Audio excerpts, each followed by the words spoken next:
الحدود بين السعودية والأردن تسمى بحزوق وينستون هيكل.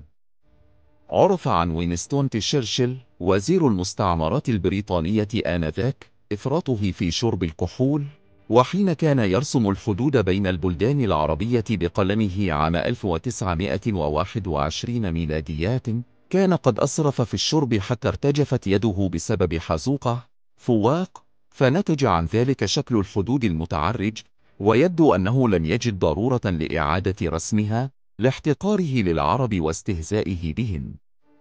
ونظرا للأخطاء الجغرافية التي ارتكبها تشرشل، أعيد ترسيم الحدود بين البلدين المصطنعين مرتين، الأولى سنة 1927 مترا والثانية سنة 1965 ميلادية.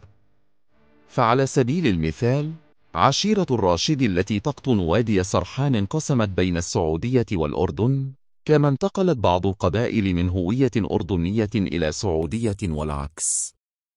وبزلة قلم من البريطاني المخمور تشرشل، أصبح هؤلاء بين ليلة وضحاها يتعصبون للسعودية ويموتون في سبيلها، بل يعدون شهداء الوطن.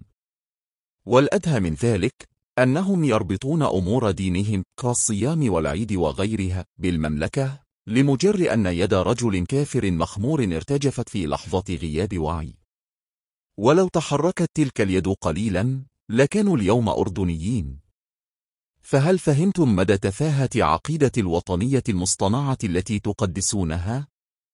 ويذكر أن الحدود الحالية لدول الشرق الأوسط رسمت على يد وينستون تشرشل وزير المستعمرات البريطانية في مؤتمر القاهرة عام 1922 مترا، وليس على يد سيكو وبيكو سنة 1916 ميلادية كما هو شائع.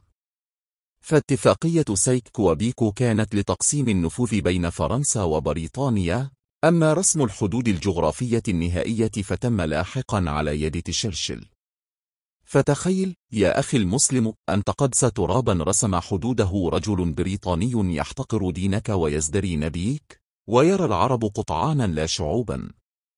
وتخيل أن تموت دون وطن ولد من حزوق وكأس خمر وقلم مرتجف.